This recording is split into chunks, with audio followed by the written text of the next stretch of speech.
자, 요한복음 6장 37절부터 자, 41절까지 다 같이 시작. 아버지께서 내게 주시는 자는 다 내게로 올 것이요 또 내게 오는 자는 내가 결코 쫓아내지 아니하리라. 이는 내가 하늘에서 내려온 것은 내 자신의 뜻을 행하려는 것이 아니요 나를 보내신 분의 뜻을 행하려는 것이라. 이것이 나를 보내신 하나님의 뜻이니 즉 그분께서 내게 주신 모든 사람을 하나도 잃지 않고 마지막 날에 다시 살리는 것이라. 또 이것이 나를 보내신 분의 뜻이니 아들을 보고 그를 믿는 사람은 누구나 영생을 얻게 하려는 것이라. 그러나 내가 그를 마지막 날에 살리리라고 하시더라.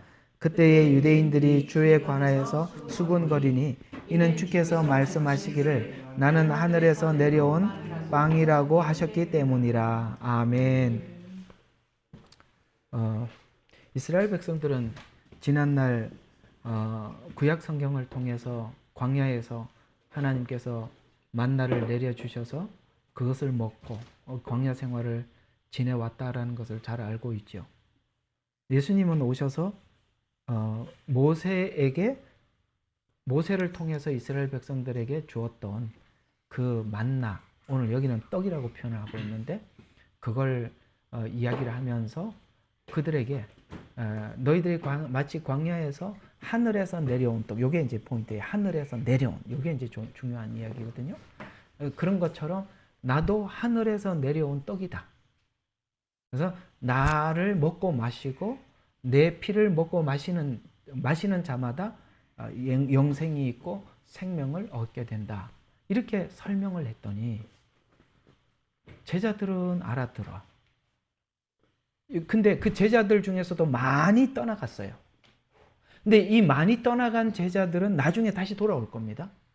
그래서 제자라고 표현하는 거예요. 그런데 전혀 엉뚱하게 이제 알아듣는 사람도 있었죠.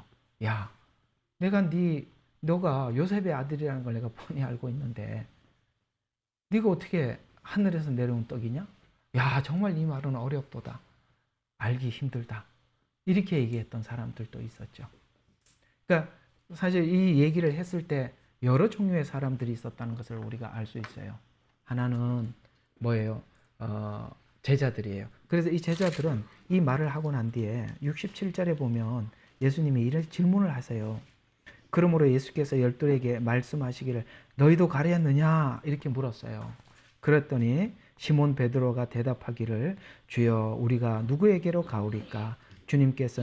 주님께는 영생의 말씀이 있나이다. 하여튼 베드로는 대답은 정말 잘하죠. 그죠? 신앙 고백도 잘하고 대답도 잘하고 참 그렇습니다. 이런 성향들이 있긴 해요. 근데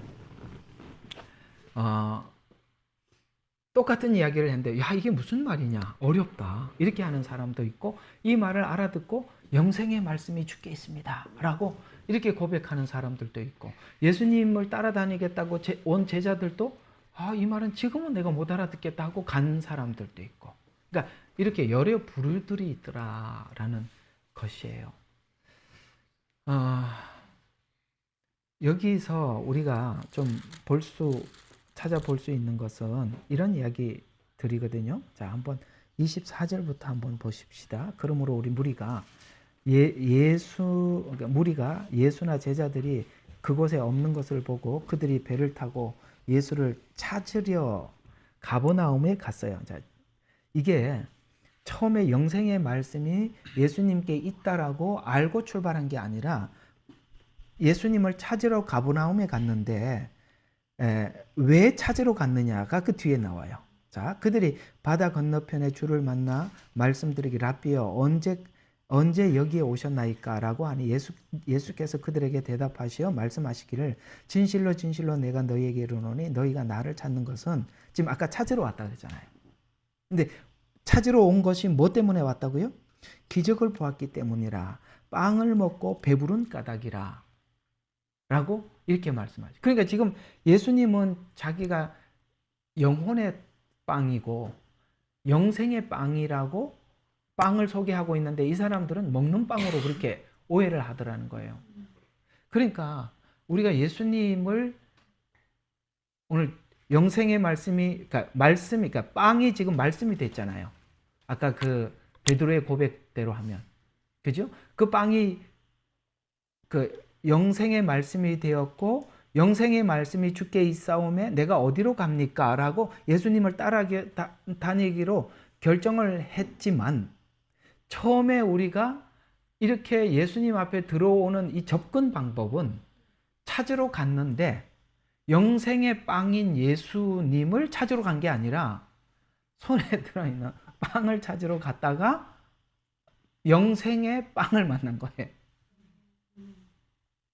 우리가 한번 믿었던 경로들을 한번 보세요. 여러분들 딱 교회에서 설교하자마자 아, 저건 영생이구나. 저건 생명이구나. 그래서 주님이 딱 앞에 서서 너희도 가려느냐? 영생의 말씀이 주께 있으면, 이렇게 얘기한 사람이 여기 한 명도 없다 이 말이에요. 교회가 이런 줄을 알고 온 사람이 누가 있냐 이 말이죠. 그러나 하나님께서는 그렇게 출발한 것이, 똑같은 이 말을 설명을 했을 때 못 알아듣는 사람이 있고, 그걸 하나님께서 알아듣게 해줘서, 야, 이게 지금 모든 말씀이, 그래서 여러분 이런 걸 느끼지 않으세요? 예수님 만나고 난 이후에, 예수님 만나기 이전에 제일 읽기 싫고 힘든 게 성경책이에요. 돈을 주고 읽으라 그래도 읽기가 힘들어요. 왜냐하면 다른 얘기들은 뭔가가 보면 이야기 스토리가 자 이렇게 진행이 되고 그 다음 사건이 나오고 또 이렇게 읽을 재미가 있는데, 이 도대체 무슨 이야기를 하고 있는지 오늘 여기, 그죠?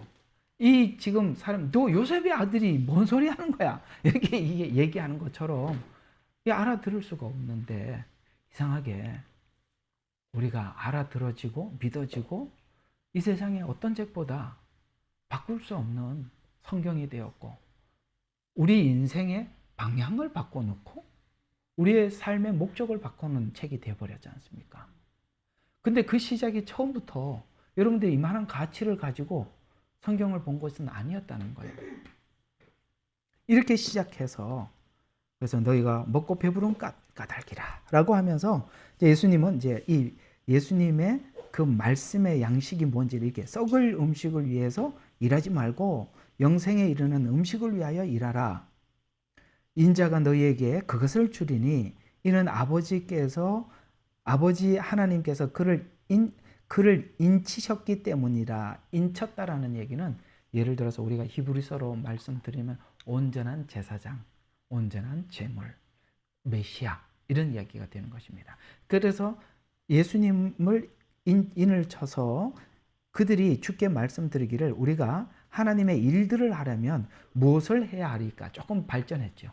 아까는 먹을 거로 왔는데 지금은 아, 그렇구나. 하나님의 일들을 하려면 무엇을 하리까? 이게 두 번째 질문이에요.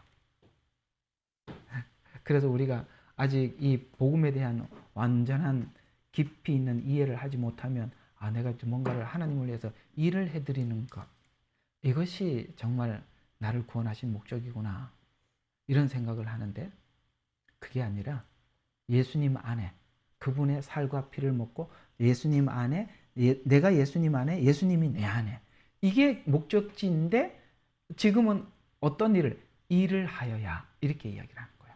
여러분 여기까지 이런 말도 알아들으시죠? 일이 아니라는 것도 이제 아시겠죠? 예, 일이 아니거든요. 그래서 이렇게 보면은 일에 아주 그냥 열심히 빠진 분들이 있는데 그 단계가 아니에요. 자, 29절, 예수께서 대답하여 그들에게 말씀하시기를 이것이 하나님의 일이니, 자, 일이 무엇인지 아니까 그분이 보내신 일을 너희가 믿는 것이라. 다른 말로는 요한복음대로 표현하자면 받아들이는 것, 영접하는 것이라. 그분을 영접한다는 것은 내 안으로 이렇게 받아들인다는 것이겠죠. 그러므로 그들이 주께 말씀드리기를, 그러면 주께서 우리가 보고 주님을 믿을 무슨 표적을 보여주시겠나이까? 무슨 일을 행하리까? 그렇게 받아들이고 내가 믿기 위해서는 뭔가를 보여줘야 된다는 것이죠. 그래서 주께서 하늘로부터 그들에게 빵을 주시어 먹게 하셨도다라고 기록된 바와 같이라고 하면 이거 구약이죠. 우리 조상은 광야에서 빵을 먹었나이다라고 하니 그때 예수께서 그들에게 말씀하시기 진실로 진실로 너희에게 말하노니 모세가 하늘에서 그 빵을 내려 너희에게 준 것이 아니라 너희 아버지께서 하늘에서 참된 빵을 내려 너희에게 주시나니. 자, 계속 좀 봐요. 이는 하나님의 빵은 하늘에서 내려와 세상에 생명을 주는 분이기 때문이라. 그러자 그들이 주께 말씀드리기를 주여 이 빵을 우리에게 항상 주옵소서라고 하니 예수께서 그들에게 말씀하시기를 나는 생명의 빵이라 내게 오는 자는 결코 배고프지 아니하며 또 나를 먹는 자는 목마르지 아니하리라. 요거 광야에서 겪었던 것이죠. 그래서 하나님께서 계속 만나를 먹어주셔서 먹었고 반석에 물을 나게 해서 먹었는데 근데 내리고 난 뒤에 다음날 또 가서 거두어야 또 그 만나를 먹을 수 있었고 물도 먹다가 보면 없어져서 또 하나님께서 반석을 해서 물을 내야만이 먹었는데 주님을 믿으면 하늘에서 내려온 만나처럼 계속 이걸 아침마다 가서 거두고 그런 게 아니라 계속 항상 언제나 늘 채워진다는 거예요. 요거 그대로 요한복음 4장에 사마리아 여인 비유를 통해서 말했습니다. 내 배에서 생수의 강이 넘쳐나리라 라고 말씀하신 것처럼 그래서 그러나 내가 너희에게 말하노니 너희가 나를 보고도 믿지 않느니라고 했느니라. 아버지께서 내게 주시는 자는 다 내게로 올 것이요 그 다음에 또 내게 오는 자는 내가 결코 내어 쫓지 아니하리라. 지금 못 알아듣는 사람들이 있고 지금 이 말을 알아듣는 사람들이 있고 훗날 또 알아듣는 사람들이 있어요. 여기 보면은 그 말이 무슨 말인지 37절에 나와요. 아버지께서 내게 주는 자들은 다 내게 올 것이다. 또 내게 오는 자는 내가 쫓아내지 않을 것이다. 이제 뭐 언제 한번 이런 질문들을 한번 해서 지금 우리가 참 의아한 것 중에 하나가 뭐냐면 저분은 참 믿음도 있어 보였고 평상시에 그런데 우리는 믿음이 있는 사람이라면 지금 이런 상황과 시간이 다가왔을 때 지금 이게 어떤 상황인지 알아차려야 될 것이고 또 지금 우리가 뭘 해야 되는지 알아야 정상인데 말을 해도 못 알아들어요. 그래서 우리는 어떤 생각을 하냐면 되게 의아한 거예요. 참 믿음이 좋아 보였는데 왜 그럴까? 우리가 볼 때 믿음이 좋아 보이는 것과 이제 이런 거예요. 자, 보세요. 믿음이 좋다는 것은 갈등이 많은 겁니까? 갈등이 없는 겁니까? 그러니까 믿음이 좋은 사람은 내면에 갈등이 많아요? 갈등이 없어요? 많습니다. 많아야 정상입니다. 만약에 갈등이 없다면 내 안에 한 사람밖에 없는 거예요.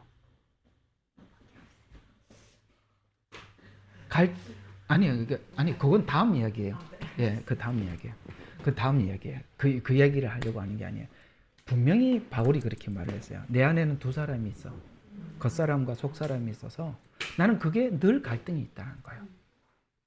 그는 빌립보서에까지 가서도 그는 마지막까지 그 전투를 하고 있었던 것입니다. 우리는 육신의 사람과 속사람이 둘이 있어요. 이게 갈등을 못 느끼는 것은 마취가 되었던지 아니면 한 사람밖에 없던지 뭔가가 잘못된 겁니다. 굉장히 종교적이고 율법적이면 갈등이 없어요. 그거는 성경에서 아니라고 이야기하는 것입니다. 우리는 내 안에서 당연히 선한 싸움을 싸우는 거예요. 싸움이라는 것은 혼자 있는데 누가 싸우겠어요? 둘이 있기 때문에 싸우는 거예요. 예. 그런 것처럼 우리는 누구도 여기에 완성된 자가 아무도 없기 때문에 그 싸움을 계속 치열하게 해가고 있는 거예요. 그게 내가 싸움이 끝났다고 생각하는 순간 여러분들은 그냥 도태하는 겁니다. 아셨습니까? 우리는 여기에 완전한 사람이 아무도 없고요. 완전해 보여도 누가 봐도 완전하지 않는데 자기가 완전하다고 착각하고 있는 거예요. 이해가 가시죠? 그래서 아무 생각 없이 할렐루야 하고 다니는 분들 믿음이 좋아 보여도 우리 생각해 봐야 돼요. 그렇지 않아요. 예. 왜 사도들이 그렇게 끝까지 마음에 그렇게 하겠습니까?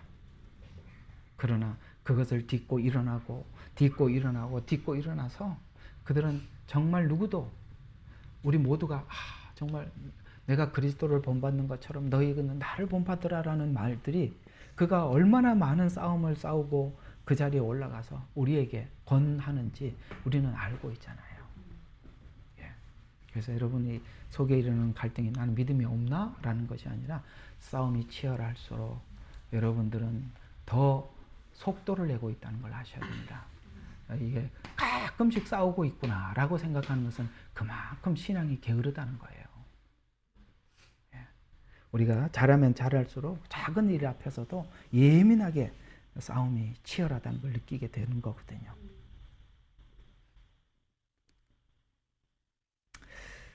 자, 38절. 이는 내가 하늘에서 내려온 것은 내 자신의 뜻을 행하려는 것이 아니요 나를 보내신 분의 뜻을 행하려는 것이라. 이것이 나를 보내신 아버지의 뜻이니 즉 그분께서 내게 주신 모든 사람을 하나도 잃지 않고 마지막 날에 다시 살리는 것이라. 지금 6장에 있는 포인트가 계속 반복되는 말이 이 말입니다.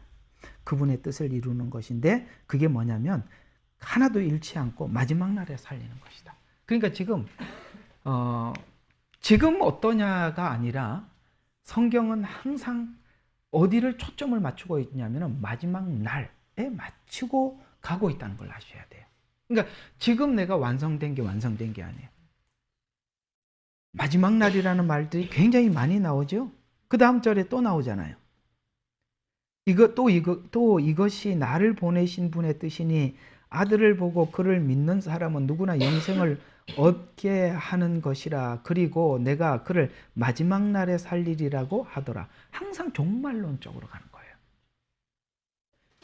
그때의 유대인들이 주에 관하여 수군거리니, 자, 우리가 문제는 뭐냐면 예수님께서 이렇게 말씀을 하고 계실 때 이 말만 듣고 하나님 앞에 기도하면서 이 말씀이 내 말씀이 되도록 하나님 앞에 구하면 오케이인데 항상 우리가 수군거리는 이 사람들 무리 속에 들어가서 듣는 순간 그것이 내 것이 되질 않는 거예요. 항상 보면 이 사람들은 이 말을 들었던 제자들은 누군가가 수군거리는 데 가서 귀를 기울이지도 않고 듣지도 않았어요. 계속 예수님 마음의 말씀만 듣고 있다가 너희도 가려느냐라고 물었을 때 영생의 말씀이 주께 있는데 내가 어디에 가겠습니까? 이렇게 고백을 했는데 꼭 이런 얘기를 듣고 야 이건 뭐 논리적으로 너무 맞지 않잖아.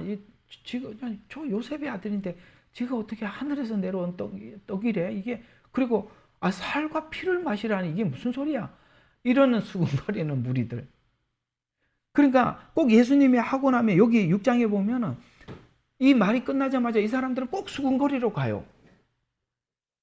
계속 한번 봐요. 그래서 수군거리니 이는 주께서 말씀하시기를 나는 하늘에서 내려온 빵이라고 했던 말 때문에 수군거리로 가는 거예요.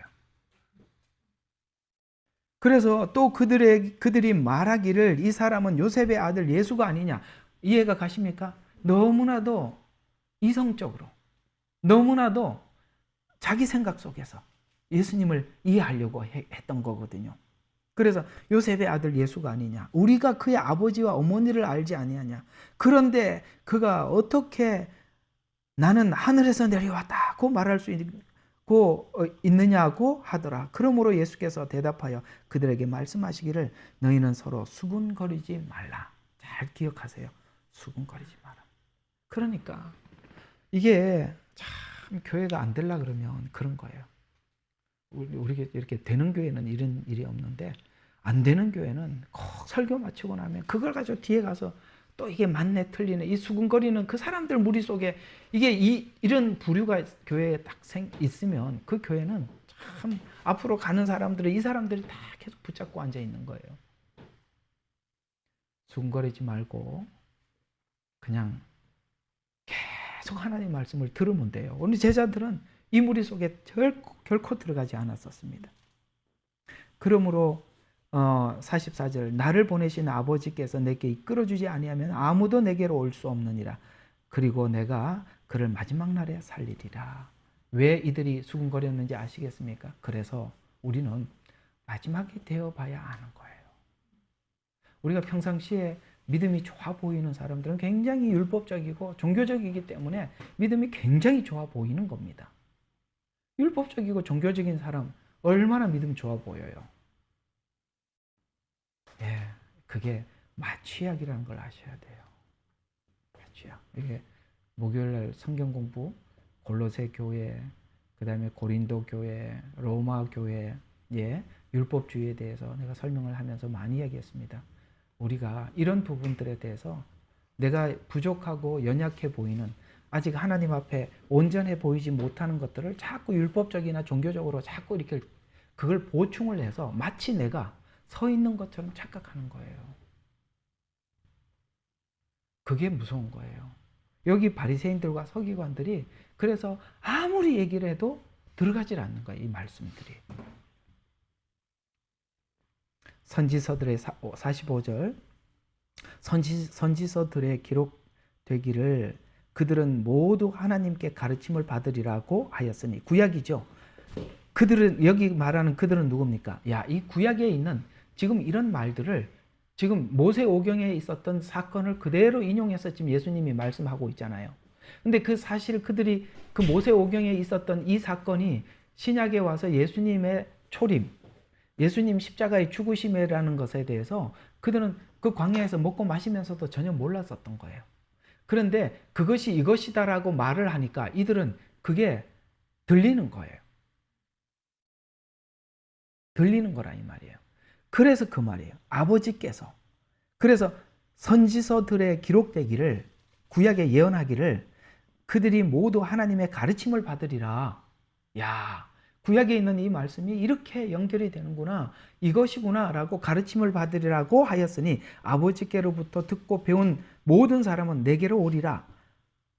아버지를 본 사람은 아무도 없으나 하나님으로부터 온 사람만이 아버지를 보았느니라. 진실로 진실로 내가 너희에게 말하노니 나를 믿는 자는 영생을 가졌나니 나는 그 생명의 빵이라. 그래서 요한복음은 그가 누구냐? 이게 요한복음의 이야기입니다. 그러니까 이 그는 누구죠? 예수님이시죠. 그래서 요한복음 3장 16절 다시 한번 정리해 봅시다. 자, 우리 외워봅시다. 시작. 하나님이 세상을 이처럼 사랑하사 독생자를 주셨으니 이는 저를 믿는 자마다 멸망치 않고 영생을 얻게 하려 함이라. 아멘. 저를 그러니까 요한복음 3장 16절의 주인공은 누구예요? 저를이에요. 저를. 왜? 요한복음은 그를 소개하고 있거든요. 이게 진짜 성경을 볼 줄 아는 눈입니다. 그러니까 요한복음 3장 16절에 한 단어를 끄집어내봐라 라고 물어보면 그가 성경에서 무엇을 추구하는지 알 수 있어요. 누구는 사랑, 그 다음에 누구는 구원, 누구는 영생 이렇게 붙잡거든요. 그런데 그 저를 예수님 안에 다 있어요. 맞죠? 왜? 요한복음은 그를 소개하고 있잖아요. 그가 세상에 왔으나 사람들이 영접하지 아니하더라. 오늘 여기도 자신이 누군지를 소개하고 있어요. 나 하늘에서 온 생명의 빵이다. 이렇게 얘기를 하고 있어요. 그러니까 구원이라는 것이 뭐예요? 예수님과 하나가 되는 거예요.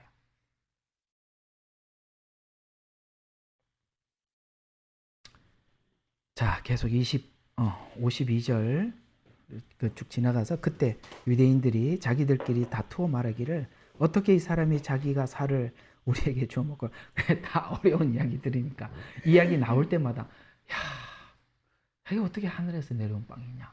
아, 그리고 자기 살을 먹으래. 이게 말이 돼요? 그래서 못 믿는 거죠. 예수께서 그들에게 말하기를 진실로 진실로 내가 너희에게 말하노니 너희가 인자의 살을 먹지 않고 그의 피를 마시지 아니하면 너희 안에 생명이 없느니라. 내 살을 먹고 피를 마시는 자는 누구든지 영원한 생명을 가졌나니 내가 그를 마지막 날에 살리리라. 이게 다 십자가에 흘린 보혈이라는 거 우리 다 알고 있잖아요. 자, 그래서 이제 58절 좀 봐요. 이것은 하늘에서 내려온 빵이라 너희 조상이 만나를 먹고 죽은 것과 같이 이 빵을 죽은 것과 같지 아니하니 이 빵을 먹는 자는 영원히 살리라. 이거 이제 알아들으셔야 돼요. 지금 모세 이야기 광야에 있는 그들이 하늘에서 온 빵이었어요. 그것도 그죠? 근데 먹고 난 뒤에 어떻게 됐죠? 죽었어요. 이게 무슨 말이죠? 율법이죠. 오케이. 이제 됐습니다. 그걸 알아야 돼요. 율법. 그러나 이걸 이 빵을 먹는 자는 예수님을 믿는 자는 영생을 얻는 것이다 라고 말씀하고 있죠. 그러니까 율법은 죄인임을 깨닫게 하고 죄의 권능은 율법이라 라고 분명히 말해요. 죄의 권능은 율법이라는 말이 무슨 말이냐면은 우리가 사망에 이르게 되었습니다라고 율법 없이 하나님이 우리에게 그렇게 말을 하면 우리가 그걸 받아들일 수가 없죠. 율법을 가르쳐 주지 않고 우리 모두에게 사망이 있습니다라고 말을 하면 우리 누구도 인지할 수가 없어요. 근데 율법에서는 그걸 했죠. 죄의 삭은 사망이라고 했다는 것을 율법이 우리에게 가르쳐 줬기 때문에 우리가 사망이 우리에게 있는 거구나 라는 것을 우리가 알게 되었듯이. 그래서 죄의 권능이라는 말은 죄를 선포를 하려면 거기에 합당한 법이 있어야 될 거 아니에요. 그게 율법이라 이 말이에요. 죄의 권능은 율법이라. 예수님이 오신 것은 뭐예요? 율법을 완성하기 위해서 오셨다는 거예요. 골로새서에서는 폐하시기 위해서 왔다. 폐했다라는 말과 완성이라는 말이 성경에 둘 다 있는데 이걸 이단들이 이상하게 써서 폐해졌다라고 해서 이제는 율법을 지키지 않고 마음대로 살아도 된다. 이렇게 율법에 자유를 주는데 사랑은 율법의 완성이라 그랬어요. 폐해진 게 아니라 사랑으로서 옛날에는 율법이 법이니까 지켜야 하기 때문에 의무적이었다면 지금은 자발적이 되었다. 이렇게 사랑은 완성이라 이렇게 표현하고 있는데 그냥 폐해졌다라는 요 말만 쓰는 거예요. 그렇지 않아요? 자, 그것도 우리가 알아야 되는 것입니다. 왜 만나를 먹은 사람들이 죽었는지, 예수님의 피와 살을 먹는 자들을 왜 살았는지. 자, 그러면서 60절. 그때 주의 제자 중에 많은 자들이 이 말씀을 듣고 말하기를 이 말씀은 어렵도다. 누가 그것을 들을 수 있겠느냐라고 하더라. 예수께서 제자들이 이 일에 관하여 수군거리는 줄 속으로 아시고 그들에게 말씀하시기를 이것이 너희에게 거침이 되었느냐? 그렇다면 인자가 전에 있던 곳으로 올라가는 것을 본다면 십자가에 죽으시고 부활하고 승천을 이야기하는 겁니다. 그죠? 올라가심을 본다면 어찌하려느냐? 살리는 것은 영이니. 지금 무슨 이야기를 했던 거예요? 영으로 설명을 했던 거죠. 영을 설명했던 건데 이 사람들은 전부 다 육으로 이해를 하니까. 그래서 살리는 것은 영이니 육은 전혀 무익하니라. 내가 너희에게 한 말들은 영이요 생명이라. 그러나 너희 중에 믿지 아니하는 자들도 있느니라고 하시니 이는 예수께서 믿지 아니하는 자들이 누구며 자기를 배반할 자가 누구인지 처음부터 아셨음이라. 또 주께서 말씀하시 그러므로 내 아버지께서 허락하신 자가 아니면 아무도 내게 올 수 없다고 내가 너희에게 말하였노라 고 하시더라. 그때부터 제자들 중 많은 자들이 물러가고 더 이상 주와 함께 다니지 아니하고. 그러니까 설교도 이런 설교를 하면 많이 물러가는 거예요. 아셨죠? 못 알아듣잖아요. 자, 그래서 우리 이 질문 우리 하나님 앞에 한번 우리 같이 한번 들어봅시다. 그러므로 예수께서 열둘에게 말씀하시기를, 자, 주님 물었어요. 너희도 가려느냐고 하시니 우리 같이 대답합시다. 시작. 그때 시몬 베드로가 대답하기를 주여 우리가 누구에게로 가오리까? 주께서는 영생의 말씀이 있나이다. 그 가치, 그 영생의 말씀의 가치, 예수님의 살과 피를 복음으로 설명하는 그 영생의 복음의 말씀의 가치, 그걸 아는 자들은 내가 어디로 갑니까? 라고 말하는 것입니다. 마지막 때 교회는 이 생명의 말씀과 생명의 말씀의 가치를 아는 자들만이 함께 할 수 있는 거예요. 이렇게 많이 모이고 안 모이고 이런 게 중요한 게 아니에요. 그 말씀을, 가치를 알아야 돼요. 자, 69절. 우리는 주께서 그리스도 곧 살아계신 하나님의 아들이심을 믿으며 또 확신하나이다 라고 하더라. 여기까지 가는 거죠. 예수께서 그들에게 대답하기를 내가 너희 12를 택하지 아니하였느냐? 그러나 너희 중에 하나는 마귀니라. 꼭 계속 붙어 따라다니죠. 배반할 자가 있다. 마귀다. 주께서 시몬의 아들 가룟 유다에게 대해 말씀하셨으니 이는 그가 12 가운데 하나로 주를 배반할 자였습니다. 하나님 앞에 쓰임을 받아도 이렇게 쓰임 받는 사람이 있어요. 이것도 쓰임 받는 거거든요. 그렇죠? 예수님 십자가에 죽으려면 성경의 예언을 이루어야 되잖아요. 그 예언을 이루는데 적극적으로 사용된 자가 가룟 유다입니다. 그럼 가룟 유다는 왜 그렇게까지 갔나? 가룟 유다는 원래 정해진 배반자인가? 아닙니다. 예수님은요, 그에게 여러 번 기회를 주셨어요. 너희 중에, 여기 이렇게 얘기할 때 유다가 들었잖아요. 그러면 12 중에 이런 생각 11는 안 했을 거 아니야. 본인은 하고 있었을 거 아니야. 그러면 여기서부터 찔림을 받아야죠. 훗날 가면서도 점점 이것이 더해가지요. 왜 그렇지요? 예수님을 자기의 성공의 대상으로 보기 때문에, 예수님을 이용해서 자기가 원하는 것을 얻어내려고 예수님을 따라다닌 겁니다. 그는 이렇게 끝나는 겁니다. 자, 정리해 보겠습니다. 여러분, 여기 왜 와 계세요? 영생의 말씀을 들으러 오셨습니까? 아멘이시죠. 혹 여기 가룟 유다는 없죠? 여러분의 삶의 성공과 또 예수님을 빙자해서 뭔가를 이루어내고 한번 멋지게 한번 성공해보자, 이루어보자. 그래서 예수님은 뭘로 보이냐? 돈으로 보인 거예요. 그러면 이렇게 되는 거예요. 우리는 순수해야 돼요. 영생의 말씀, 오직 예수 그리스도. 그래서 저희 교회 이름이 뭐라고요? 주 생명이에요. 그래서 그렇게 지은 거예요. 아시겠습니까? 그냥 교회 이름 짓자 그래서 지은 게 아니라 주님이 여러분의 생명이 되라는 거예요. 기도하고 마치겠습니다. 좋으신 아버지 하나님, 오늘은 우리 같이 한번 잠시 기도해요.